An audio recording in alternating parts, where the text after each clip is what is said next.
ఓం నమః శివాయ శ్రీమాత్రే నమః. మిత్రులకి శ్రీభిలాషులకి అలాగే నేను ఎంతగా ఆదరిస్తున్న యూట్యూబ్ ప్రేక్షకులందరికీ కూడా పేరు పేరు ధన్యవాదాలు. మిత్రులరా, మీ అందరికీ పరాదేవత ఎల్లవేళలా మీతో ఉండి మీ మనోవాంఛ నెరవేర్చాలని మనస్ఫూర్తిగా కోరుకుంటున్నాను. మీ అందరికీ అక్షయ తృతీయ శుభాకాంక్షలు. చాలామందికి అనుమానం ఏంటంటే, గురువుగారు అక్షయ తృతీయ ఏం చేస్తే బాగుంటుంది? అక్షయ తృతీయ 2 రోజులు వస్తుంది కదా, ఏ రోజు చేస్తే మంచి ఫలితాలు వస్తాయి అని చాలామంది అడుగుతూ ఉన్నారు.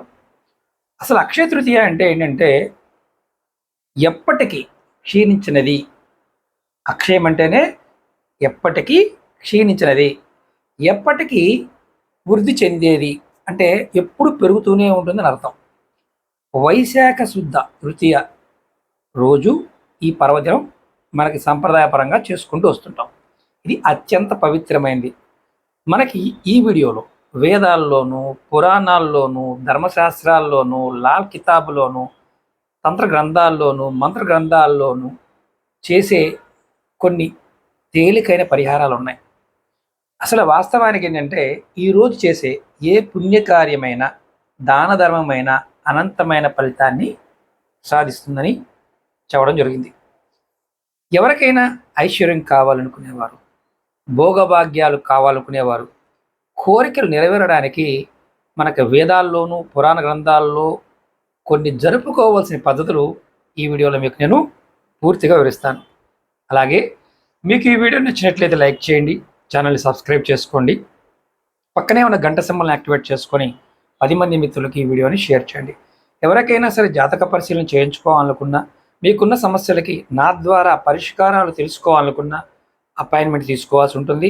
వీడియో డిస్క్రిప్షన్లో అపాయింట్మెంట్ నెంబర్ ఇచ్చాను, ఆ నెంబర్కి కాంటాక్ట్ చేసి మీరు అపాయింట్మెంట్ తీసుకోవచ్చు.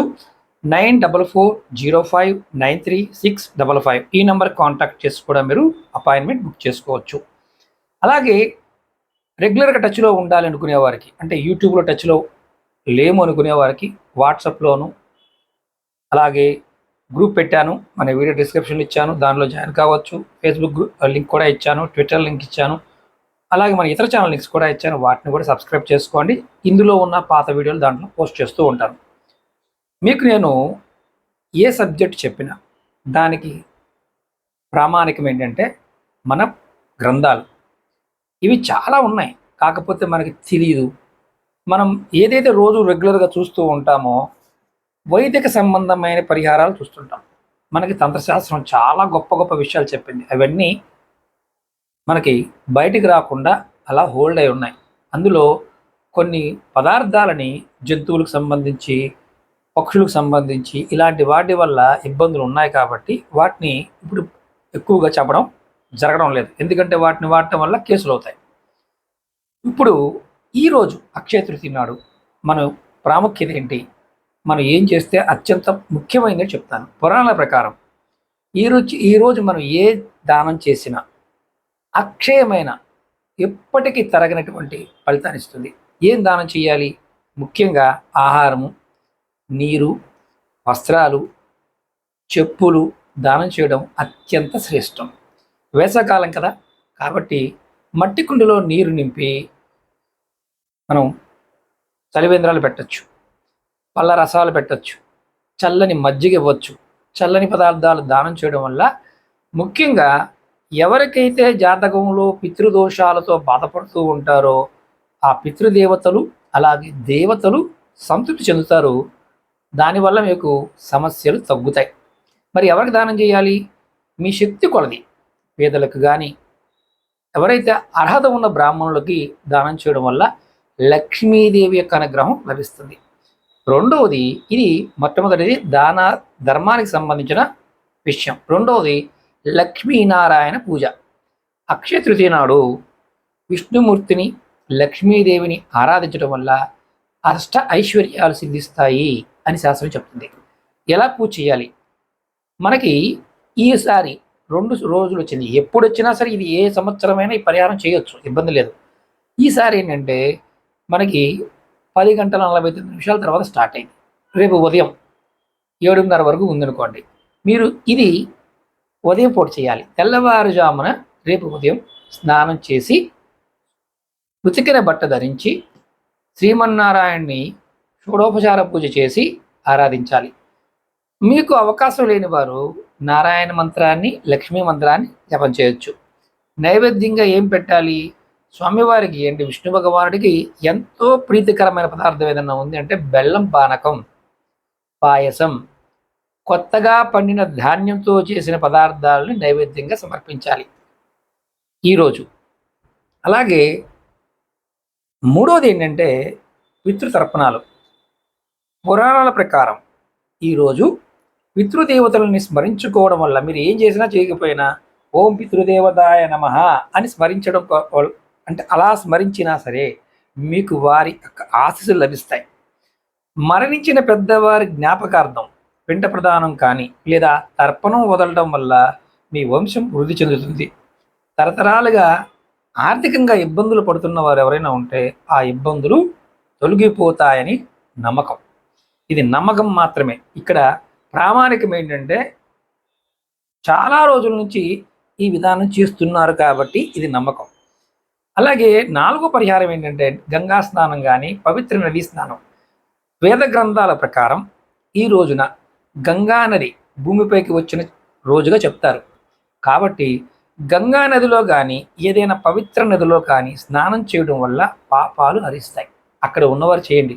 లేదంటే మనకు పూజా వస్తువుల షాపుల్లో గంగాజలం దొరుకుతుంది. అది తెచ్చుకొని స్నానం చేసే నీటిలో ఉదయం కానీ, మధ్యాహ్నం కానీ, సాయంత్రం కానీ, రేపు ఉదయం కానీ మీరు చేయొచ్చు. ఇంట్లో స్నానం చేసే నీటిలో కొద్దిగా గంగాజలం కలుపుకొని స్నానం చేయడం వల్ల కూడా అంతే ఫలితం లభిస్తుంది. 5వది అక్షయ తృతీయ నాడు చేయవలసిన కొన్ని ఇతర శుభకార్యాలు చెప్తాను. ముఖ్యంగా మనం డబ్బు ఉన్నవారు బంగారం కొనడం అనేది చూస్తూ ఉంటాం. బంగారం అనేది లక్ష్మీ స్వరూపం. ఈ రోజున బంగారం కొనడం వల్ల ఇంట్లోకి సంపద పెరుగుతుందని నమ్ముతారు. అయితే కేవలం బంగారం కొనడమే కాకుండా మనసులో మంచి సంకల్పాన్ని నిజాయితీగా సంపాదించడం, దానగుణం పెంచుకోవడం, వచ్చిన సంపాదనలో 1% అన్న ప్రకృతికి ఖర్చు పెట్టడం లాంటివి చేసినా మీకు అదృష్టం కలిసి వస్తుంది.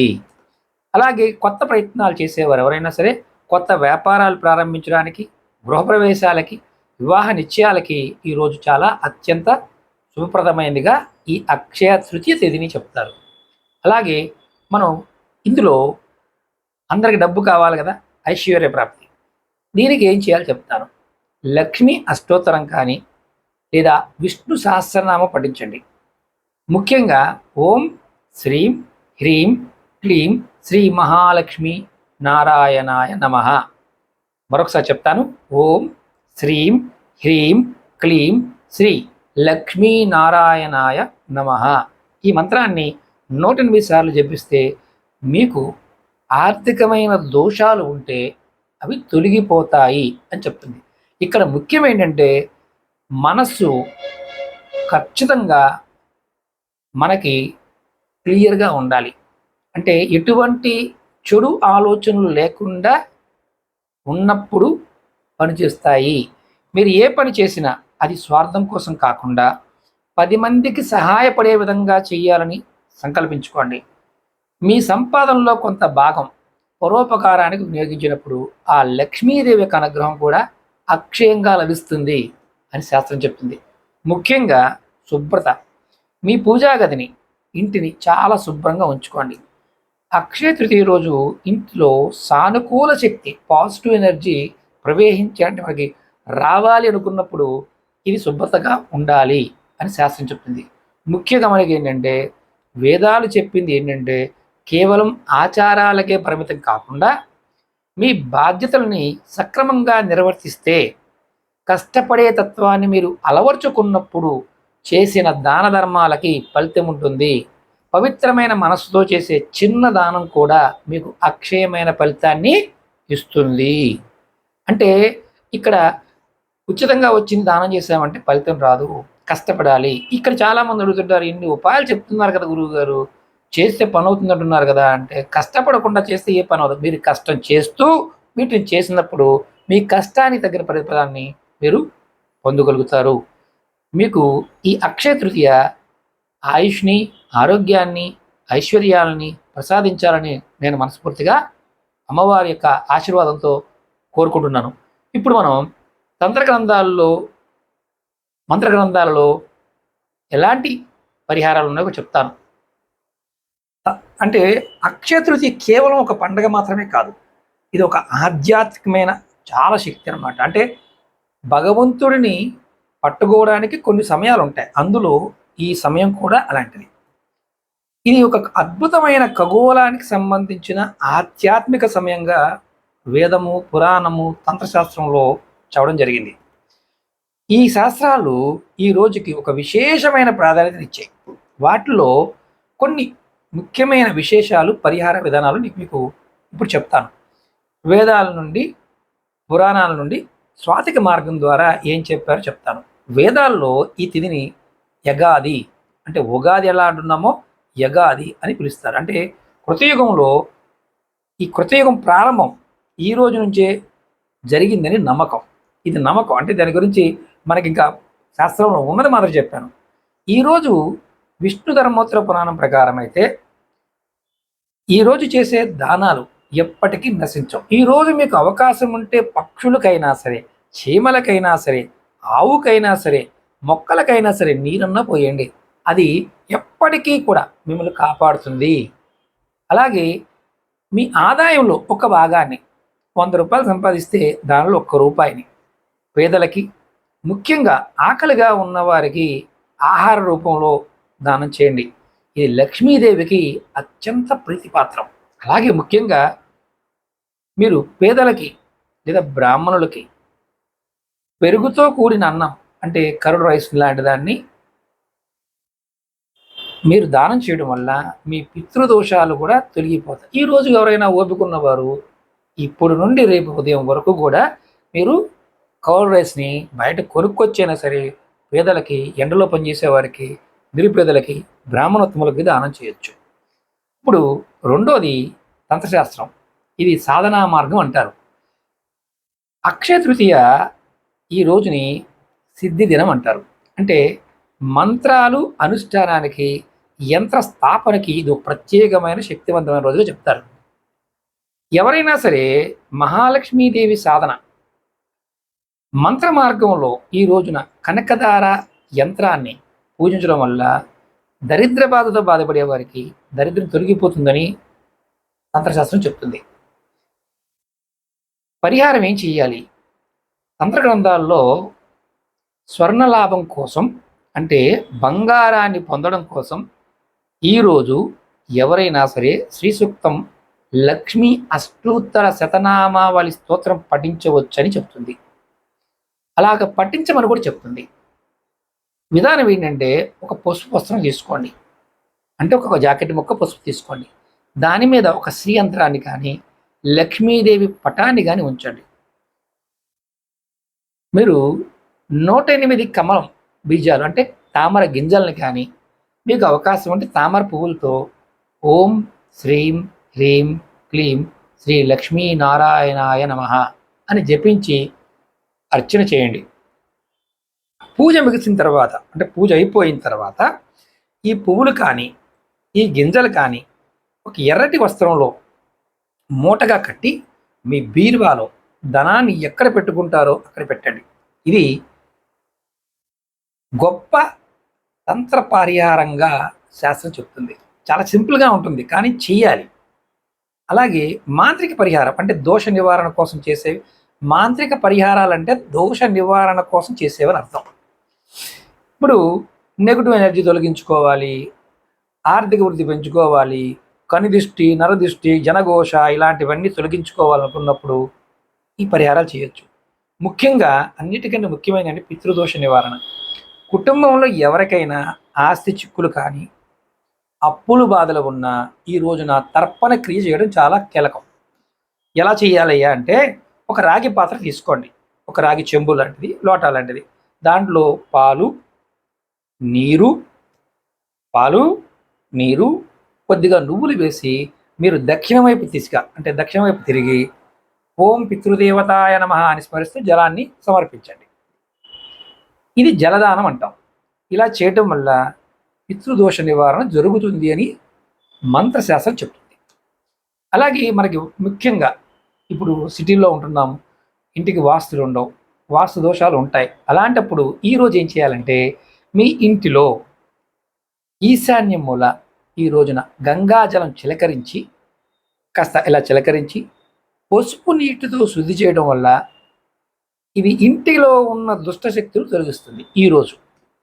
అలాగే అక్షయ తృతీయ రోజున పాటించవలసిన ముఖ్యమైన విధానం చెప్తాను. క్రియ ఏంటంటే స్నానం అన్నిటికన్నా ముఖ్యం. ఇది సూర్యోదయానికి ముందు చేయాలి. దీనివల్ల ఏం లాభం జరుగుతుంది? స్నానం చేయడం వల్ల ఆధ్యాత్మిక శుద్ధి పెరుగుతుంది. ఎప్పుడు చేయాలి? ఇవాళ సూర్యోదయం అయిపోయింది కదా, మీరు రేపు ఉదయాన్నే చేయండి. అలాగే దానం ఏంటంటే మధ్యాహ్నం 12 గంటల లోపు ఎవరైనా దానం చేస్తే పుణ్యఫలం అక్షయంగా వృద్ధి చెందుతుంది అని శాస్త్రం చెప్తుంది. అంటే ఈరోజు మొత్తం చేయవచ్చు, కానీ ఉదయం అక్షయ తృతీయ ఉన్నప్పుడు 12 గంటల లోపే చేయాలి. ఇప్పుడు మనకి 10:30కి స్టార్ట్ అయింది కదా, మరి రేపు ఉదయం 7:30కి క్లోజ్ అయిపోతుంది కదా. అలాంటప్పుడు ఏంటంటే మీరు ఈరోజు మొత్తం చేయవచ్చు. అలాగే మంత్ర జపం ఈరోజు సంధ్య సమయాలలో అంటే ఉదయం, మధ్యాహ్నం, సాయంత్రం 3 సంధ్యల్లో ఎవరైతే మంత్రాన్ని జపం చేస్తారో, నామం జపం చేస్తారో ఆర్థిక సమస్యల నుండి ఉపశమనం కలుగుతుంది. అంటే ఆర్థిక సమస్యలతో బాధపడుతూ ఉంటే నివారణ మార్గాలు కనిపిస్తాయి. ఇలా ఫట్ అనగానే ఏదో వచ్చి చేయడం కాదు, మనలో మార్పు వచ్చినప్పుడే ఈ మార్పులన్నీ చూడగలుగుతాం. మనకి మార్పు రానప్పుడు మనం ఎన్ని ప్రయోగాలు చేసినా మన మనసులో ద్వేషము, అసూయ, పగ ఇలాంటి బాగా ఉన్నప్పుడు పొరపాటున ఏ మంత్రము, ఏ తంత్రము ఏది పని చెయ్యదు. అది లేకుండా చేస్తే సెకండ్లో పనిచేస్తుంది. అలాగే మీకు కొన్ని ప్రత్యేకమైన సూచనలు కూడా చెప్తాను. ఈ రోజున దీపారాధన చాలా ప్రాముఖ్యత ఉంటుంది. ఈ అక్షయ తృతీయ తిథిలో ఇంటిలో నెయ్యితో చేసిన దీపం అఖండం వెలిగిస్తే, అంటే 24 గంటలు వెలిగించగలిగితే మీ ఇంటిలో లక్ష్మీ ప్రవేశం జరుగుతుంది. అలాగే కొన్ని వస్తువులు సేకరించి మనం చాలా వీడియోలు చెప్తూ ఉంటాం. బంగారం కొనడం ఒక ఆచారంగా వచ్చేసింది. ఒకవేళ మీకు కుదరకపోతే సముద్రపు ఉప్పు, దొడ్డుప్పు, రాళ్ళుప్పు, కళ్ళుప్పు, ఇలా మీ ప్రాంతంలో ఏ పేరుతో పిలుస్తారో ఉప్పుని, మెత్తటి ఉప్పు కాదు రాక్ సాల్ట్ని కొనుక్కోవాలి. శాస్త్రం ప్రకారం ఉప్పు లక్ష్మీదేవి స్వరూపంగా చూస్తాము. ఇది ఇంట్లో ఉన్న నెగిటివ్ ఎనర్జీని పీల్చుకుంటుంది. ఆహార నియమాల పాయింట్ ఆఫ్ వ్యూలో కూడా చాలా అద్భుతంగా చెప్పడం జరిగింది, కానీ చాలామంది ఆచరించలేరు. ఈరోజు వీలైనంత వరకు ఈ తిథి నాడు సాత్వికమైన ఆహారం మాత్రమే తీసుకోవాలి. ఉల్లి, వెల్లుల్లి లేని ఆహారం దేవుడికి మన దేవుడికి పూజ చేస్తాం కదా, దేవుడికి పెట్టే నైవేద్యంలో కూడా ఉల్లి అంటే చాలామంది కొన్ని పదార్థాలు వాడుతూ ఉంటారు. వెల్లుల్లి ఇలాంటివి లేని పదార్థాన్ని దేవుడికి నైవేద్యంగా పెట్టి అదే ప్రసాదంగా కుటుంబ సభ్యులు కలిసి స్వీకరించడం కూడా ఈరోజు నియమంగా చెప్పచ్చు. ఏ గ్రంథం చెప్పినా ఏం చెప్పినా ఏంటంటే ముఖ్యంగా ఈ అక్షయ తృతీయ దానం ధర్మం చేసేవారి పరిహారం ఏదైనా సరే అది స్వచ్ఛమైన మనసుతో చేసినప్పుడు, ఎటువంటి స్వార్థం లేకుండా చేసినప్పుడు అక్షయమైన ఫలితాన్ని పొందుతారు. మీరు చేస్తున్న ప్రయత్నంలో విజయం సాధించడానికి ముందుగా గణేషుని అంటే వినాయకుడిని ఆరాధించి పూజ ప్రారంభించి చేస్తే మంచి ఫలితాలు వస్తాయి. ఇప్పుడు మనం అక్షయ తృతీయ నాడు లాల్ కితాబ్ ప్రకారం ఏం చేస్తే మంచి ఫలితాలు ఉంటాయో మీకు వివరిస్తాను. ఎందుకంటే జ్యోతిష్య ప్రకారం లాల్ కితాబ్ పరిహారాలు చాలా తేలిగ్గా ఉంటాయి, భిన్నంగా ఉంటాయి, ఆచరించడానికి చాలా సరళంగా అనిపిస్తాయి. అక్షయ తృతీయ నాడు ఎక్కువగా ఉత్తర భారతదేశంలో కుటుంబాలు ఈ నియమాల్ని పాటిస్తూ ఉంటాయి, ఈ పరిహారాలు చేస్తూ ఉంటాయి. ముందుగా అక్షయ తృతీయ అనేది భాగ్యాన్ని మనకి కలగజేసేది అని నమ్ముతాం. ధన స్థిరత్వానికి ఇది అద్భుతమైన రోజు అని నమ్ముతాం. ఈరోజు గ్రహాలు మనకి శాంతిపూర్వకంగా ఉన్నప్పుడు వాటిని శాంతింప చేయడానికి మనం ప్రయత్నం చేస్తే, ఈరోజు చేస్తే సంవత్సరం పొడవునా ఆర్థిక ఇబ్బందులు లేకుండా చూసుకోవచ్చని నమ్ముతారు. ఇప్పుడు ఏమి ఆచరించాలి, ఉత్తర భారతీయులు ఎక్కువగా ఏ ప్రయోగాలు చేస్తారో కూడా మీకు ఈ వీడియోలో చెప్తాను. ఇది లాల్ కితాబ్ నుంచి చెప్తున్న పరిహారాలు. ఒక రాగి వస్తువు దానం చేయటం. అంటే లాల్ కితాబ్ ప్రకారం సూర్యుడు తండ్రి ఆత్మకారకుడు, బలంగా ఉండాలి. తండ్రి బలంగా ఉండాలంటే సూర్య బలం కావాలి. అక్షయ తృతీయ నాడు ఒక రాగి నాణ్యం కానీ, ఒక రాగి పాత్రను కానీ ఏదైనా ప్రవహించే నీటిలో నదిలో వదలడం ద్వారా, కాలువలో వదలడం ద్వారా, లేదా దేవాలయానికి దానం చేయడం వల్ల పితృదోషాలు తొలగిపోతాయని, దాని ద్వారా ఆస్తి వివాదాలు పరిష్కారం అవుతాయని నమ్ముతారు. ఇది మనం కూడా చేయవచ్చు. అలాగే రెండోది పక్షులకి దానం, అంటే పక్షులకి ధాన్యాలని నీరుని పెట్టడం. లాల్ కితాబు బుధగ్రహానికి సంబంధించి వ్యాపార కారకుడు బుధుడు కాబట్టి బుధుడిని బలపరుచుకోవడానికి ఈరోజు పక్షులకి 7 రకాల ధాన్యాలు, సప్తధాన్యం పెట్టమని చెప్పడం జరిగింది. అంటే 7 రకాల ధాన్యాలు కలిపి పక్షులకి ఆహారంగా పెట్టాలి. ఇలా పెట్టడం వల్ల మీరు ఏ వ్యాపారం చేసినా, ఏ వృత్తి చేసినా అక్షయమైన వృద్ధిని కలగజేస్తుంది నమ్మకం. అలాగే రెండవది అఖండ జ్యోతి. ఇంటి ఆగ్నేయ మూలలో కానీ, పూజా గదిలో కానీ నెయ్యి దీపాన్ని ఈరోజు అఖండం వెలిగిస్తారు. ఇది లక్ష్మీదేవిని ఇంటిలో స్థిరంగా ఉంచుతుందని లాల్ కితాబ్ చెప్తుంది. అలాగే దానాల్లో అజ్ఞాత దానం, అంటే గుప్త దానం అంటాం దీన్ని. ఎవరికీ తెలియకుండా చేసే దానం లాల్ కితాబ్ పరిహారాల్లో అత్యంత శక్తివంతమైన పరిహారంగా చెప్పడం జరిగింది. ఈ రోజున మురికివాడల్లో కానీ, అనాథ శరణాలయాలలో కానీ గోధుమలు కానీ, బియ్యం కానీ, బెల్లం కానీ దానం చేయడం ద్వారా శని మరియు రాహువులు దుష్ప్రభావాలు తగ్గుతాయని నమ్మకం. లాల్ కితాబులో ఒక ప్రత్యేకమైన పూజా విధానం కూడా ఉంది. ఇది అక్షయ తృతీయ రోజు ఆచరించే పద్ధతి. ఈరోజు మీరు డబ్బు దాచే ప్రదేశం, అంటే ధనస్థానం శుద్ధి చేయటం, బీరువా కానీ, వ్యాపార గల్లా పెట్టి కానీ, క్యాష్ బాక్స్ కానీ పసుపు గంగాజలంతో శుద్ధి చేసి అందులో ఒక చిన్న వెండి నాణ్యాన్ని లేదా స్వస్తి గుర్తు ఉన్న రాగి నాణ్యాన్ని ఉంచుతారు. రెండోది మొక్కల్ని ఆరాధించడం, వృక్షారాధన. ఈరోజు రావి చెట్టుకి పూజ చేయడం వల్ల జాతకంలో ఉండే గ్రహ దోషాలు తొలగిపోతాయి. ఈరోజు రావి చెట్టుకి పాలు నీరు పోసి పసుపు దారం చుట్టి ప్రదక్షిణ చేస్తారు. అలా చేయడం వల్ల గ్రహ దోషాలు తొలగుతాయి. ముఖ్యంగా లాల్ కితాబులో కూడా ఈ పరిహారాలకి ఆహార నియమం చెప్పడం జరిగింది. ఈ రోజున ఎట్టి పరిస్థితుల్లోనూ ఇంట్లో మాంసాహారం కానీ, తామసిక ఆహారం తీసుకోరు. ఇది గ్రహాల శక్తిని క్షీణింపజేస్తుందని వారి నమ్మకం. తినడం వల్ల ఏంటంటే గ్రహాల యొక్క శక్తి తగ్గిపోతుంది ఈ ప్రయత్నం చేసినప్పటికీ కూడా అర్థం. ఇప్పుడు లాల్ కితాబ్ ప్రకారం అక్షయ తృతీయ రోజున చేయకూడని పనులు అంటే చెప్తాను. పొరపాటు చేయకూడదు అనమాట. లాల్ కితాబ్ ప్రకారం ఈ రోజున అప్పు తీసుకుంటే అది తీర్చడం చాలా కష్టమని భావిస్తారు. అలాగే ఈరోజు ఇంట్లో గొడవలు పడటం కానీ, గొడవలు పడితే సంవత్సరం మొత్తం గొడవలు పడతారు అని చెప్తారు. మాట ద్వారా వచ్చే నెగిటివిటీ మాటలను కూడా మాట్లాడకూడదు. ఇలా నెగిటివిటీ మాటలు మాట్లాడితే లక్ష్మీ కటాక్షాన్ని దూరం చేస్తుందని హెచ్చరిస్తుంది లాల్ కితాబ్. చెడు మాటలు అక్షయ తృతీయ రోజున మనం ఏ మాట అంటే అది మన భవిష్యత్తు పైన ప్రభావం చూపిస్తుందని, కాబట్టి శుభమైన మాటలే మాట్లాడాలని లాల్ కితాబ్ చెప్తుంది. ముఖ్యంగా ఈ పద్ధతులన్నీ కూడా ఉత్తర భారతదేశంలో చాలా వరకు పండితులు కానీ, జ్యోతిష్యులు కానీ ఇచ్చే ప్రత్యేకమైన ఉపాయాలపైన ఆధారపడి ఉంటాయి. ఎందుకంటే జ్యోతిష్య పరిహారాల్లోనూ మన జాతకరీత్యా ఏం చేయాలనేది కూడా ఉంటుంది. ఇప్పుడు మీకు నేను గ్రహస్థితి బట్టి స్వయంగా ఎవరికి వారు ఏం చెయ్యాలో అనేది 12 రాసుల వారికి కూడా పరిహారాలు ఇందులో చెప్తాను. ముఖ్యంగా మేష వృశ్చిక రాశి వారికి అధిపతి కుజుడు. మీరు ఈరోజు ఎర్రటి వస్త్రంలో కొద్దిగా కందిపప్పు ఉంచి పేదలకు దానం చేయండి, లేదా హనుమాన్ చాలీసా పఠించండి. ఇది భూమికి సంబంధించి ఆస్తి సంబంధించిన సమస్యల్ని తొలగిస్తుంది. రెండవది వృషభ రాశి, తులారాశి. దీనికి ఆధిపత్యం వహించేది శుక్రుడు. చేయవలసిన పరిహారం ఏంటంటే లక్ష్మీదేవికి తామర పువ్వులతో పూజ చేయటం, లేదా తెల్లని మిఠాయిలు కానీ, లేదా పాయసాన్ని కానీ చిన్నపిల్లలకు పంచిపెట్టడం. ఇది వైవాహిక సుఖాన్ని, ఐశ్వర్యాన్ని పెంచుతుంది ఈ 2 రాశుల వారికి. అలాగే మిథున రాశి, కన్యా రాశి అధిపతి బుధుడు. పరిహారం ఏంటంటే మీరు పక్షులకి 7 రకాల ధాన్యాలు, సప్తధాన్యాన్ని ఆహారంగా వేయండి. అలాగే గణపతికి గరకతో పూజ చేసి ఆకుకూరలను దానం చేయండి. ఇది మీరు చేస్తున్న వృత్తి వ్యాపారాల్లో వృద్ధికి తోడ్పడుతుంది. అలాగే కర్కటం. ఈ కర్కటానికి అధిపతి చంద్రుడు.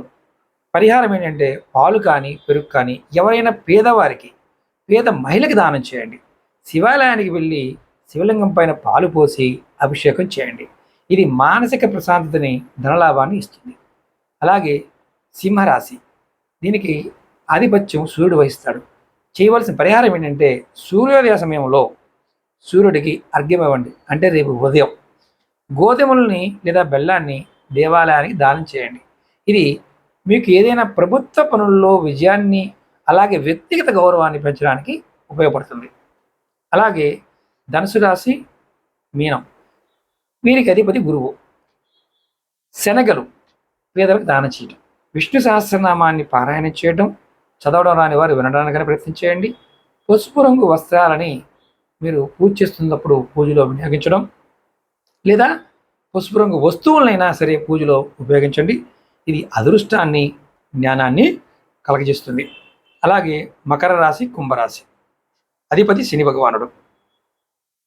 పరిహారం ఏంటంటే అక్షయ తృతీయ నాడు నల్ల నువ్వులని లేదా ఆవ నూనెని ఎవరికైతే అవసరం ఉంటుందో వారికి దానం చేయడం, లేదా రావి చెట్టుకి ప్రదక్షిణ చేయండి.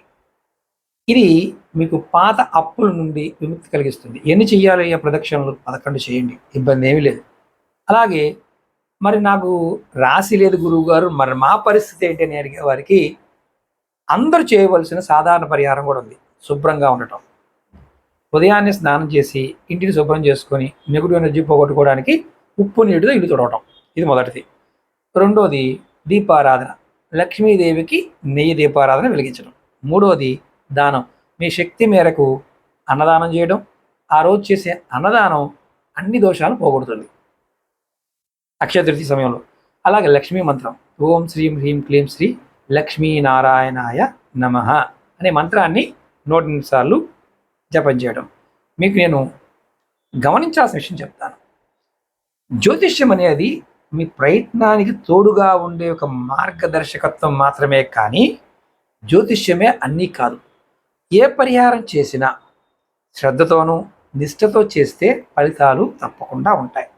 ఈ రెండు లోపించినప్పుడు మీ ప్రయత్నము, నిజాయితీ, కష్టపడే తత్వము ఉన్నప్పుడే దైవానుగ్రహం కూడా సంపూర్ణంగా లభిస్తుంది. అంటే కష్టపడకుండా ఈ ప్రయోగాలు చేస్తే ఫలితం శూన్యం. కాబట్టి కష్టపడుతూ గ్రహదోషాలు, కర్మదోషాల నుండి వచ్చే దోషాలను తొలగించుకోవడం కోసం ఇవి చిన్న చిన్న పరిహారాలు మన పురాణాల్లోనూ గ్రంథాల్లో ఉన్నవి. ఇప్పుడు ఇంతకుముందు చెప్పుకున్నాను, నాకు రాసి తెలియదండి, మరి నేనేం చేయాలంటే వారు ఓంకార ఆరాధన. హిందూ ధర్మ ప్రకారం ఓంకారం అనేది పరబ్రహ్మ స్వరూపం. దీన్ని రాశికి నక్షత్రానికి సంబంధం లేదు. నాకు తెలియదు అనేవారు ఏం చేయాలంటే మీరు నిత్యం చేసే పూజలో ఓం నమో నారాయణాయ, ఓం నమ శివాయ అనే మంత్రం జపించడం వల్ల సర్వదోషాలు తొలగిపోతాయి. ఇది జాతక దోషాలన్నింటినీ నయం చేస్తుంది. మళ్ళీ చెప్తున్నాను, మీరు నామం పట్టుకున్న దోషాలు తొలగిపోతాయి. రెండోది విష్ణు సహస్రనామ పారాయణం. రాశి తెలియని వారికి విష్ణు సహస్రనామం ఒక దివ్య ఔషధం లాంటిది.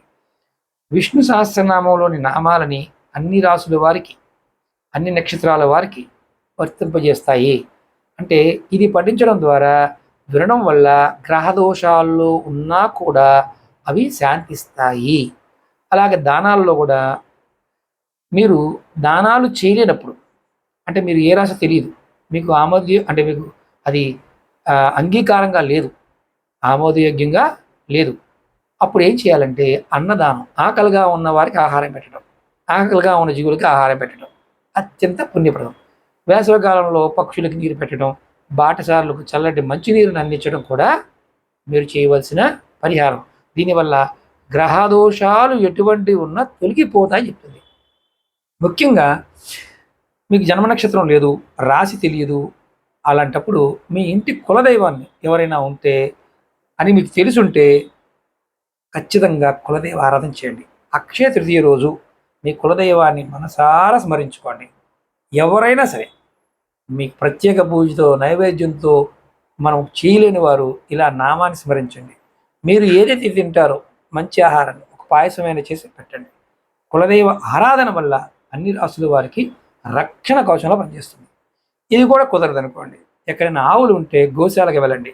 గోవులు సకల దేవతలు ఉంటారు, ఈరోజు ప్రతిరోజు ఉంటారు. శాస్త్రం చెప్పే మాట ఏంటంటే అక్షయ తృతీయ నాడు గోమాతకి పిడికడి పచ్చగడ్డి ఒక అరటి పండును తినిపించినా, గోమాతకు చేసే సేవ ఏ రాశి వారికైనా అద్భుతమైన సుఫలితాన్ని ఇస్తుంది. అలాగే నామస్మరణ, మీ ఇష్టదైవాన్ని ఈరోజు రాముడు కానీ, కృష్ణుడు కానీ, వెంకటేశ్వర స్వామి కానీ, దుర్గాదేవి కానీ, ఏ దేవత అయినా పర్వాలేదు, రాశి గురించి ఆలోచించకుండా జపం చేయండి. భక్తితో రాసులు గ్రహాలతో పని లేదు భక్తికి అని మన పెద్దలు చెప్తూ ఉంటారు. క్లుప్తంగా చెప్పాలంటే మీకు రాశి తెలియకపోతే అక్షయ తృతీయ నాడు పేదలకు అన్నదానం చేయడం, శ్రీమన్నారాయణ పూజించడం, ఈ రెండు చేసినా మీకు చాలా అద్భుతమైన ఫలితాలు, కోరికలు నెరవేరుతాయి. ముందు ముఖ్యంగా మీ మనసులో భక్తి ఉంటే చాలు, దైవం ఎల్లప్పుడూ మీకు తోడు ఉంటాడు. అక్షయ తృతీయ మీకు ఆయురారోగ్యాలు, అష్టైశ్వర్యాలు ప్రసాదించాలని మనస్ఫూర్తిగా ఆ పరాదేవతను కోరుకుంటున్నా.